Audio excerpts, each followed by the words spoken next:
Okay, so welcome guys. So நம்ம JavaScript சீரிஸ்ல second video இது. So இந்த வீடியோ நம்ம என்ன பார்க்க போறோம் அப்படின்னு பார்த்தீங்கன்னா வேரியபிள்ஸ் அதை பற்றி பார்க்க போறோம். வேரியபிள்ஸ் இன் JavaScript. வேரியபிள்ஸ்னா என்ன? ஸோ ஃபர்ஸ்ட் உங்களுக்கு ஒரு பேசிக் அண்டர்ஸ்டாண்டிங் கொடுத்துட்றேன். இப்போ வந்து என் பேர் பிரசாந்த், நான் வந்து சென்னை, தமிழ்நாடு, இந்தியாவில் இருக்கேன் அப்படின்னு நான் சொல்றேன். ஆனால் உங்களுக்கு வந்து தமிழ்நாட்டில் நிறைய பிரசாந்த் தெரியும், சென்னையில் நிறைய பிரசாந்த் தெரியும், இந்தியாவில் நிறைய பிரசாந்த் தெரியும். ஸோ என்னை மட்டும் தனியாக உங்களால் ஞாபகம் வச்சுக்க முடியாது. ஆனால் நான் வந்து என் பேர் பிரசாந்த், நான் நல்லா வந்து கேம் ஆடுவேன், இல்லை நல்லா யூனிக்காக சொல்லணும் அப்படின்னா நான் வந்து நல்லா கிரிக்கெட் ஆடுவேன் அப்படின்னு சொன்னால் உங்களுக்கு வந்து குவான்டிஃபை பண்ணுறது ஈஸியாக இருக்கும். பிரசாந்த் கிரிக்கெட் ஆடுவான் நல்லா அப்படின்னு சொன்னால் உங்களுக்கு வந்து ஞாபகம் வரலாம் என்ன. ஸோ அந்த மாதிரி ஒரு ஸ்பெசிஃபிக் யூனிக் ஐடென்டிஃபிகேஷன் ஒரு எலிமெண்ட் கொடுக்கறது அப்படிங்கிறது தான் வேரியபிள். ஸோ வேரியபிள் அப்படியே தான். இப்போ ஒரு ஃபார் எக்ஸாம்பிள் நான் வந்து ஒரு லிஸ்ட், ஒரு வேரியபிள் நேம், ஏதாவது ஒரு நேம் எடுத்துக்கலாம் நீங்கள் வேரியபிளுக்கு. நான் சும்மா இப்போ வந்து ஃபார் எக்ஸாம்பிள் மை நேம் அப்படின்னு சொல்லிட்டு ஒரு வேரியபிள் எடுத்துக்கிறேன். மை நேம்னு ஒன்று எடுத்துட்டு இதில் வந்து நான் என்னுடைய நேமை வைக்கிறேன். So my name equal to Prashanth அப்படின்னு சொல்லி வைக்கிறேன். இதில் என்ன ஆகும் அப்படின்னா மை நேம் அப்படிங்கிற அந்த ஒரு பேரை நீங்கள் அந்த கோடில் எங்கே யூஸ் பண்ணாலுமே அதுக்கு பதிலாக பிரசாந்த் அப்படின்னு தான் பிரிண்ட் ஆகும். ஏன்னா மை நேம்ங்கிற வேரியபிளில் நான் வந்து பிரசாந்தின் இன்ஃபர்மேஷனை ஸ்டோர் பண்ணி வச்சிருக்கேன். அதை நம்ம போக போக அப்டேட் பண்ணிக்கலாம். ஆனால் வந்து அப்டேட் பண்ணுற முன்னாடி வரைக்கும் மை நேம் வந்து பிரசாந்த் தான் இருக்கும், அது மாறாது. ஸோ இது நான் சொல்றதை விட நம்ம எக்ஸாம்பிள்ஸில் பார்த்தோம்னா எதுவுமே வந்து சொல்லி புரியறது வந்து சில பேருக்கு தான் புரியும்.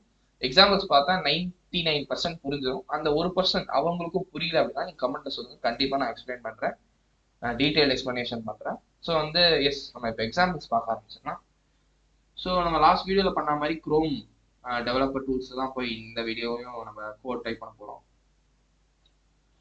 ஓகே, வந்து குரோமில் போயிட்டு மேலே 3 டாட்ஸ் அதை கிளிக் பண்ணிக்கிட்டு மோர் டூல்ஸ் போயிட்டு கீழே டெவலப்பர் டூல்ஸ் அங்கே போனீங்கன்னா நமக்கு இங்கே கன்சோல் சோர்சஸ் வரும். நம்ம இன்னைக்கு கன்சோலே இது பண்ணலாம். சோர்சஸ் நம்ம பெரிய கோடு வரும்போது சோர்சஸ் போகிறோம்.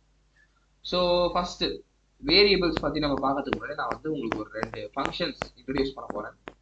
அலர்ட் அப்படின்னு ஒரு ஃபங்க்ஷன் இருக்கு. நார்மலாக அலர்ட் அப்படின்னா என்ன? அலர்ட்னா யாராவது வந்து உங்களுக்கு வந்து ஒரு ரிமைண்டர் மாதிரி ஒன்று கொடுக்குறது, அதான் அலர்ட். இந்த விஷயம் நீ பண்ணணும், அது ஒரு அலர்ட். அலர்ட்ங்கிறது நம்ம எல்லாருக்குமே பேசிக்காக தெரியும். அலர்ட்னா நம்ம என்ன, நீ என்ன அலர்ட் பண்ணு அப்படின்னு சொல்லுவோம் நம்ம நிறைய பேர்கிட்ட, அதான் அலர்ட். ஸோ இதுல பொறுத்த வரைக்கும் அலர்ட்னா இதுவும் உங்களுக்கு கிட்டத்தட்ட ஒரு திடீர்னு ஒரு அலர்ட் மாதிரி தான் போகணும். எப்படின்னு சொல்றோம், அலர்ட் அப்படின்னு சொல்லிட்டு 2 பிராக்கெட்ஸ் போட்டுக்கோங்க. போட்டுட்டு கோட் ஸ்கூல்ல தான் கொடுக்கணும். சிங்கிள் கோட்ஸ், டபுள் கோட்ஸ் எது வேணா கொடுக்கலாம். கோட் ஸ்கூல்ல ஏதாவது ஒரு மெசேஜ், ஃபார் எக்ஸாம்பிள்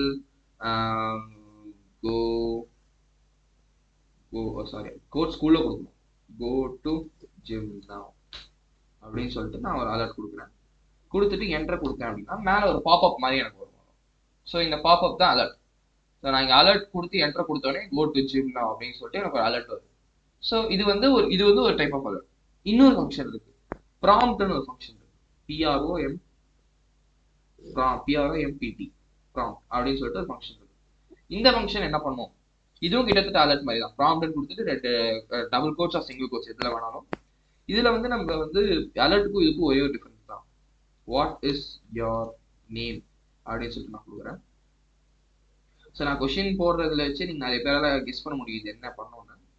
ஸோ அலர்ட்னா வந்து நம்ம கொடுக்குற மெசேஜை அது திருப்பி ரெப்ளிகேட் பண்ணி நமக்கு வந்து அலர்ட் மாதிரி காட்டும். ப்ராம்ப்ட் அப்படின்னா என்டர் கொடுத்தனா இப்போ வாட் இஸ் யுவர் நேம் அப்படின்னு சொல்லிட்டு நம்மள்ட்ட கொஸ்டின் கேட்கும். நம்ம அதுக்கு ஒரு இன்புட், அதாவது prompt allows user to give input. User கிட்டேருந்து இன்புட் வாங்கும் ப்ராம்ப்ட். ஸோ நான் வாட் இஸ் யுவர் நேம்னா மை நேம்ஸ் இல்லை, வெறும் பிரசாந்த் அப்படின்னு சொன்னாலே டைப் ஆகிடும். பிரசாந்த் சொன்னா இங்க வந்து ப்ராம்ப்ட்டுக்கு பிரசாந்த் கிளிக் பண்ணும். ஆனா என்னால வந்து இந்த நேமை இது பண்ண முடியாது, திருப்பி யூஸ் பண்ண முடியாது. ஏன்னா நான் வெறும் ப்ராம்ப்ட் அப்படின்னு சொல்லி தான் கொடுத்துருக்கேன். ப்ராம்ப்டை நான் வந்து எங்கேயுமே சேவ் பண்ணல. Prompt what is your name அப்படின்னு சொல்லிட்டு நான் பிரசாந்த்னு கொடுத்துட்டேன். அந்த நேம் கீழே வந்துருச்சு. ஆனா திருப்பி என்னால இந்த பிரசாந்த்ங்கிற நேமை வேற எங்கேயா யூஸ் பண்ண முடியும்னா திருப்பி நான் புதுசா டைப் பண்ணுவாங்க. ஸோ இதை வந்து நம்ம வேற எங்கேயா சேவ் பண்ணி யூஸ் பண்ணலாமா அப்படின்னா அது அங்கதான் நமக்கு வேரியபிள்ஸ் வருது. ஸோ ஃபர்ஸ்ட் வேரியபிள்ஸ் எப்படி கிரியேட் பண்ணணும் அப்படின்னு பார்த்துடலாம். வேரியபிள்ஸ் கிரியேட் பண்ணி இது வந்து சின்டாக்சஸ்ன்னு சொல்லுவாங்க. ஒரு லாங்குவேஜ் நீங்க படிக்கிறீங்க அப்படின்னா டிஃபரன்ஸ் இருக்கிறது எல்லா லாங்குவேஜுக்குமே பார்த்தீங்கன்னா சின்டாக்சஸ் தான். லாஜிக்கலி எல்லா லாங்குவேஜுமே சேம் தான், பட் ஆனால் ஒரு தனிப்படுற இது வந்து சின்டாக்ஸ். ஸோ ஒரு லாங்குவேஜுக்கு ஒரு சின்டாக்ஸ் இருக்கும். இதுல வந்து சின்டாக்ஸ் மட்டும் நீங்க ஞாபகம் வச்சுக்கிற மாதிரி இருக்கும் ஒரு லாங்குவேஜ். ஸோ இங்க ஜாவாஸ்கிரிப்ட்ல ஒரு வேரியபிள் கிரியேட் பண்ணோம் அப்படின்னா ஃபர்ஸ்ட் var அப்படின்னு கொடுத்துருணும். varனா variable full form full name எடுத்துட்டு அதுல ஃபர்ஸ்ட் 3 லெட்டர் தான், அந்த var மட்டும் இங்க வருது.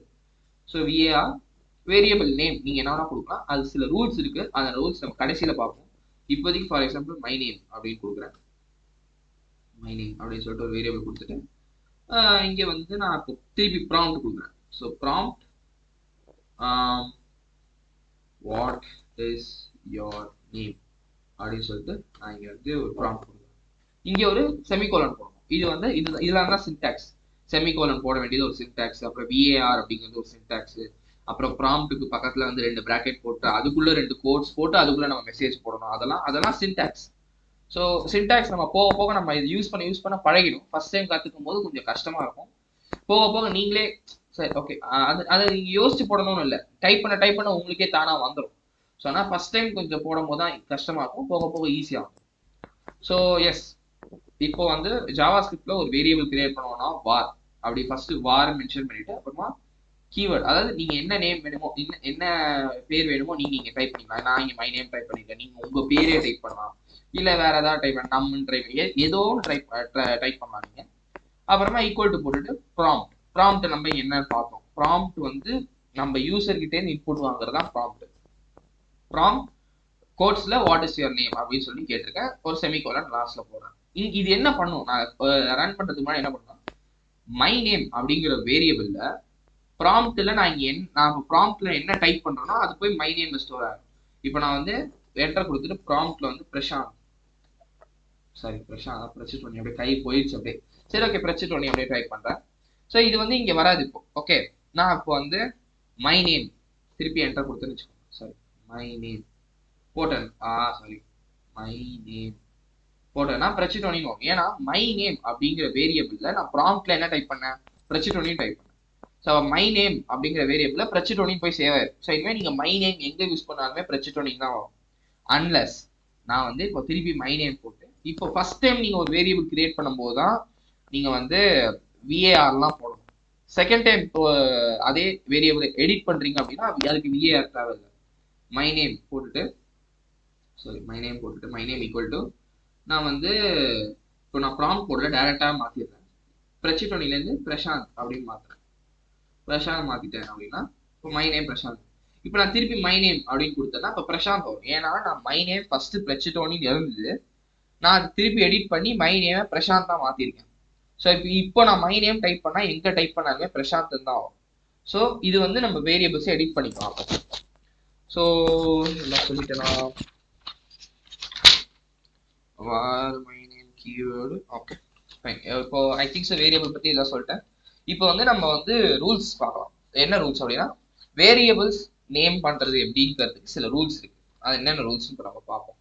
இப்போ var போட்டுட்டு நாம வந்து முன்ன பார்த்த மாதிரி மை நேம் இல்ல என்ன வேணா டைப் பண்ணலாம். ஏன்னா வந்து ஆல்பபெட்ஸ் இருக்கிற வரைக்கும் நம்ம என்ன வேணா டைப் பண்ணலாம், அது வந்து சேவ் ஆயிடும். ஸோ 1 2 3 போடுறேன் அப்படின்னா, சாரி இன்சைட் கோர்ஸ் போடும் 1 2 3 போட்டு ஃபாலோ கொடுத்துருக்கேன். ஸோ இந்த பெரிய நேமுக்குள்ள என்னோட இது சேவ் ஆயிடும். ஸோ இதை கீழே போட்டோம்னா வந்து 1 2 3 சேவ் ஆயிடும். ஆனால் இதை வந்து நம்ம திருப்பி யூஸ் பண்ண முடியாது. ஸோ வேரியபிள்ஸ் யூஸ் பண்ணும்போது மீனிங்ஃபுல் நேமா கொடுங்க. ஸோ இந்த வேரியபிள் நான் பாஸ்வேர்டு சேவ் பண்ணா வேரியபிள் நேம் பாஸ்வேர்டு கொடுங்க. ஸோ அதனால மீனிங்ஃபுல் நேமா கொடுத்தீங்கன்னா நம்ம கோடு திருப்பி பார்க்கும்போது ஏதாவது எரர் இருந்தது அப்படின்னா திருப்பி ஃபிக்ஸ் பண்ணும்போது ஈஸியா இருக்கும். ஃபைன். ஸோ இப்போ வேரியபிள்ஸ் நம்ம இங்கிலீஷ் கொடுக்கலாம். ஆனா வேரியபிள்ஸோடைய ஸ்டார்டிங்ல நம்பர்ஸ் இருக்கும். எக்ஸாம்பிள் இப்போ பார்த்தீங்கன்னா var கொடுத்துட்டு நான் 1 நம்பர் அப்படின்னு கொடுக்குறேன் அப்படின்னா இது வந்து எரர் காட்டும். பாருங்க 1 2 3 கொடுக்குறேன், எனக்கு இங்க எரர் காட்டும். ஏன்னா அன்காட் சின்டாக்ஸ் இன்வாலிட் அன்எக்ஸ்பெக்டட் டோக்கன் அப்படின்னா நமக்கு வந்து ஃபர்ஸ்ட் லெட்டர் வந்து ஃபர்ஸ்ட் கேரக்டர் வந்து நம்பரா இருக்கக்கூடாது. ஆனா இதே ஃபர்ஸ்ட் கேரக்டர் போல நடுவுல நம்பர் இருக்கலாம், இல்ல லாஸ்ட்ல நம்பர் இருக்கலாம், இங்கெல்லாம் இருக்கலாம். இங்க இருக்கிறது தப்பு இல்லை. ஸோ நமக்கு ஃபர்ஸ்ட்ல நம்பர் இருக்கக்கூடாது, அவ்வளவுதான். ஸோ இது போட்டிங்கன்னா வந்து நமக்கு அந்த நம்பர்லேயே இது கிரியேட் ஆகிடும். இப்போ நான் திருப்பி யூஸ் பண்ணேன்னு வச்சுக்கோங்க, அப்படி போட்டோம்னா 1 2 3 வரும். ஏன்னா நான் இந்த வேரியபிள்ல நம்ம வந்து 1 2 3 ஸ்டோர் பண்ணியிருக்கோம். ஸோ வேரியபிள் கிரியேட் பண்ணும்போது ஃபர்ஸ்ட் இடத்துல நம்பர் இருக்கக்கூடாது, நடுவில் நம்பர்ஸ் இருக்கலாம், பின்னால நம்பர்ஸ் இருக்கலாம். அப்படின்னா ஃபர்ஸ்ட்ல நம்பர்ஸ் இருக்கக்கூடாது, அவ்வளோதான். ஸோ நெக்ஸ்ட் ரூல் என்ன, நம்பர்ஸ்லாம் இருக்கும். நெக்ஸ்ட் ஸ்பேஸ் இருக்கக்கூடாது. ஸோ இப்போ விஏஆர் போட்டுட்டு மை நேம் அப்படின்னு கொடுக்க முடியாது. ஏன்னா அது கொடுத்தா நம்ம வந்து எக்ஸ்ட்ரா ஒரு லைன் கோடு எழுதுறோம்னு சொல்லிட்டு நம்ம ஜாவாஸ்கிரிப்ட் நினச்சிப்போம். ஆனால் வந்து அது அது பண்ண முடியாது. ஸோ பார்த்தா மை நேம் ஈக்குவல் டு சும்மா ஏதாவது கொடுக்குறேன், கொடுத்துட்டு செமிகோலன் கொடுத்தா முடியாது. ஏன்னா வந்து மை நேம் ஸ்பேஸ் இருக்கிறதுனால வந்து அதை அக்செப்ட் பண்ணாது. ஸோ வந்து ஒரு வேரியபிள்குள்ள ஸ்பேஸ் இருக்கக்கூடாது, ஆனால் வந்து அண்டர் ஸ்கோர் இருக்கும். ஸ்பேஸ் நீங்கள் ஸ்பேஸ் போடணும் அப்படின்னு நினச்சிங்கன்னா அதுக்கு பதிலாக நீங்கள் அண்டர் ஸ்கோர் போடலாம். அண்டர் ஸ்கோர் போடுறது ஒரு நல்ல ப்ராக்டிஸ் அது.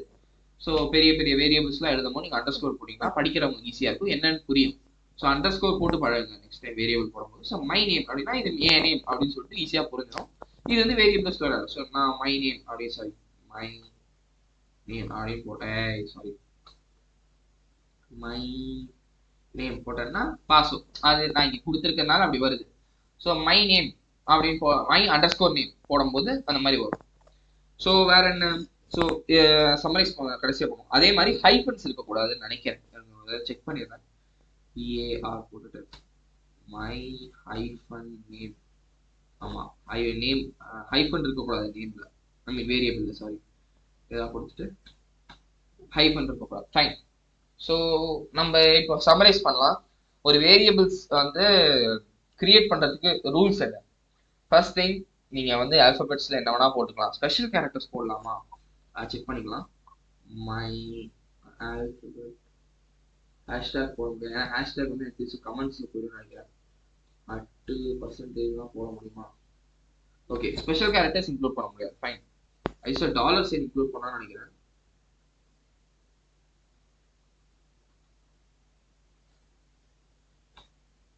டாலர் சைன் இன்க்ளூட் பண்ணலாம்.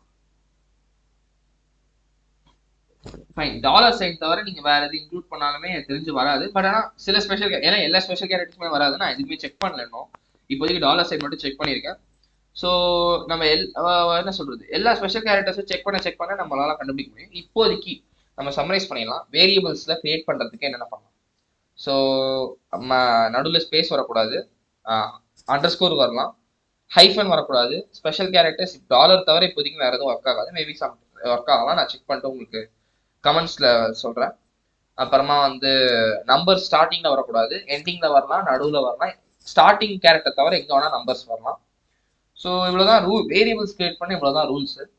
வேரியபிள்ஸ்னா வந்து ஒரு இன்ஃபர்மேஷனை ஒரு இடத்துல ஸ்டோர் பண்றதுக்கு நமக்கு வேரியபிள் தேவை. அந்த இன்ஃபர்மேஷனை நம்ம திருப்பி நம்ம கோட்ல யூஸ் பண்றதுக்கு வேரியபிள் தேவை. ஸோ இவ்வளோதான் வேரியபிள்ஸ் இன் ஜாவாஸ்கிரிப்ட். இது உங்களுக்கு புரிஞ்சிருக்கும்னு நினைக்கிறேன். ஸோ புரியல அப்படின்னா கண்டிப்பாக கமெண்ட்ல கேளுங்க, நான் எக்ஸ்பிளைன் பண்றேன் திருப்பி. எஸ், அவ்வளோதான் இந்த வீடியோ. அடுத்த வீடியோ சந்திப்போம். Bye by.